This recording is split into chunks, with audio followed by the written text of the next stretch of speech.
What's up, everybody? It's the Digital World Podcast. And I've shown this video. It's been a while since I've done the ICE-9 video, but no better time than now. And I mean, there's never a worse time to show this. This always hits the spot. But here, you have to hear what Jim Records has to say, so I'll talk less and show more. New York City. We met at a place called Oriole, which is in Midtown. My dinner companion that night was a senior advisor to BlackRock. As you may know, BlackRock is now the largest asset manager on the planet. It directly manages $5 trillion in assets, and it oversees another $11 trillion through its Aladdin platform. That means one firm controls more money than the GDPs of China, Russia, and Japan combined. Anyway, my dinner companion happens to work directly for BlackRock's CEO. As we nursed our white wine and the evening wore on, she let something slip. If I remember her words, she said something like, "They want to tell us we can't sell." What was she talking about? Who was she talking about? I placed a few calls, first to my contacts in Washington, then to a few people on Wall Street. Soon I was on a plane for a series of meetings to London, to Geneva, back to New York, then down to South America. As I began connecting the dots, a pattern emerged. It revealed a network of more than 189 individuals positioned inside the world's major financial institutions. Some of them hold senior positions inside the IMF, World Bank, and every central bank in the G20, including our own Federal Reserve. These elites share one vision, and they're about to make it a reality. That vision is one world order, one world taxation, and one world money. They've worked for years behind the scenes preparing to realize that vision. They've literally rigged the laws of international finance. Everything is basically in place right now, and there's essentially no way to stop this from happening. When the crisis hits, they'll flip the switch, freezing the global financial system. That will give them time to reset the world economy according to their vision. As the coming crisis unfolds, President Trump will be powerless to stop it. In fact, trying to stop them would probably weaken the president's power altogether. That is amazing, Jim, really. So what did these elites want from your contact at BlackRock? Basically, they want to classify BlackRock as too big to fail. The technical term is Systemically Important Financial Institution, or SIFI. That designation normally applies to banks, such as Bank of America. If your bank gets the SIFI label, it means the government will bail you out first in a crisis. But it also means you must turn over control of your bank until the crisis. You know, Siffy, he just said like Bank of America. I just want to make note that Warren Buffett has been heavily invested in Bank of America in the last couple of years, and the last 2 years, in fact, or 3 years.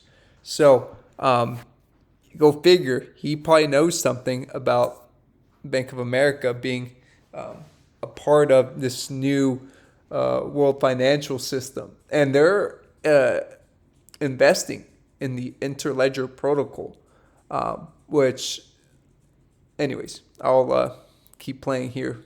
Subsides. In this case, they're trying to reclassify BlackRock, an asset manager, as too big to fail. If they succeed, they'll be able to freeze BlackRock when the crisis hits. BlackRock clients won't be able to sell. They won't be able to buy either. Their accounts will go dark indefinitely, and the elite operatives will take control of BlackRock's assets remotely via the internet. But our research shows that their ICE-9 plan goes much deeper than that. Now, you refer to their plan as ICE-9. You just said that. What does that mean? It's a reference to the Kurt Vonnegut novel, Cat's Cradle.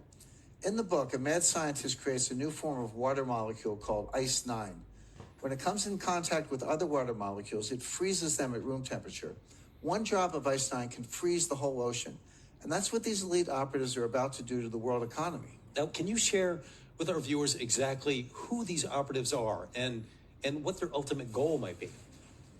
Like I said, John, more than 189 elite agents have slowly wormed their way into leadership positions across the board. They now sit at or near the head of the IMF, the World Bank, and even our own Federal Reserve.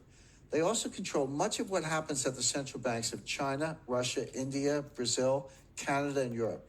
As you know, these institutions form a kind of global superstructure. It forms a kind of snare net encircling all nations. Their leaders aren't democratically elected. They're not accountable to you and me.